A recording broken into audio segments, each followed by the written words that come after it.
Das hier ist das beste deftige Frühstück der Welt. Und dafür brauchst du erstmals 2 unterschiedliche Soßen. Für die rote Salsa entkernst du 4 Guajillo-Chilis und gibst sie mit 4 Tomaten in den Topf. Guajillo ist zwar mild, bringt aber ein komplexes Aroma mit. Und falls du mehr Feuer willst, kannst du einfach schärfere rote Chilis extra dazu werfen. Für die grüne Salsa gebe ich etwa 6 grüne Chilis und 400 Gramm frische Tomatillos dazu. Aber Achtung! Schärfe ist natürlich Geschmackssache, dosiere also die Chilis nach Belieben.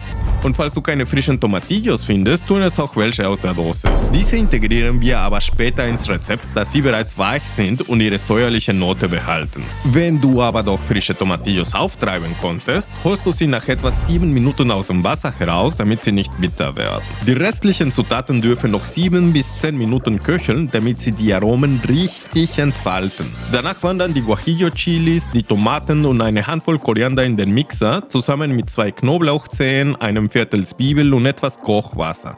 Das sorgt für eine schön geschmeidige Konsistenz. Würze zusätzlich mit Salz und Pfeffer nach Geschmack sowie einem Teelöffel getrocknete Mepasote. Dieses mexikanische Kraut erinnert an Bohnenkraut, hat aber noch leichte Zitrus- und Minznoten. Aber mal ehrlich, mit Epazote schmeckt's einfach unschlagbar. Dann kommt die rote Salsa in eine heiße Pfanne mit etwas Öl und darf 10 Minuten einkochen. So dickt sie leicht ein und entwickelt ihr intensives Aroma. Die grüne Soße bereitest du genauso zu, aber wenn du Tomatillos aus der Konservendose hattest, gibst du sie hier einfach in den Mixer, ohne sie vorher gekocht zu haben. Sobald die grüne Salsa eine cremige Konsistenz hat, kommt sie auch in die Pfanne und darf einkochen, damit die Chilis und Tomatillos ihr volles Aroma entfalten. Wenn die Salsas fertig sind, brauchst du aber noch etwas, um sie auf dem Teller sauber zu trennen. Dafür werden Bohnen in Schweineschmalz kurz angeschwitzt, dann zerdrückt und unter ständigem Rühren weitergebraten, bis sie schön cremig sind. Ich hatte hier keine schwarzen Bohnen, aber wenn du welche findest, nimm sie auf jeden Fall. Da ich keine frischen Bohnen hatte, habe ich welche aus der Dose verwendet. Wenn du es aber besser als ich machen möchtest, musst du die frischen Bohnen über Nacht einweichen und anschließend so lange kochen, bis sie ordentlich weich sind. Die Bohnenpaste würzt du nach Geschmack mit Salz, Pfeffer und etwas Kreuzkümmel, um das Aroma zu verstärken. Jetzt gibt's einen schönen Crunch. Frittiere eine Mais-Tortilla in Öl, bis sie goldbraun und knusprig ist. Also, im Grunde machst du eine Tostada. Aber pass auf, du brauchst unbedingt Tortillas 100% aus nixtamalisiertem Maismehl. Sonst wird das nichts mit der richtigen Konsistenz und dem authentischen Geschmack. Ehrlich gesagt würde ich das ganze Rezept ohne sie gar nicht erst anfangen.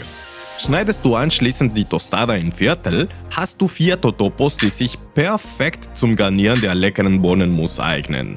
Und weil Mais-Tortillas mit Spiegelei einfach eine geniale Kombi sind, erwärmst du 2 weitere Mais-Tortillas von jeder Seite im Öl für ein paar Sekunden und legst sie auf dem Teller. Jede Tortilla auf einer Seite. Jetzt geht's an die Eier. Brate 2 Spiegeleier auf mittlerer Hitze, bis das Eiweiß gestockt, das Eigelb aber noch schön cremig ist. Währenddessen platzierst du einen Streifen Bohnenmousse auf dem Teller zwischen den beiden Mais-Tortillas. Der trennt später die beiden Eier.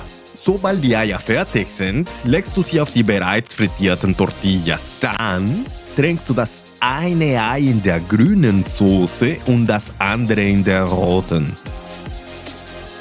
Anschließend verteilst du die Totopos auf der Bohnenmousse und gibst zum Schluss noch einen Klecks saure Sahne sowie etwas von deinem Lieblingsfrischkäse drüber. Diese Kombination aus knusprigen Totopos, cremigen Bohnen, leckeren Mais-Tortillas und würzigen Soßen macht einfach Lust auf mehr. Und genau dafür ist diese Playlist mit weiteren mexikanischen Rezepten perfekt.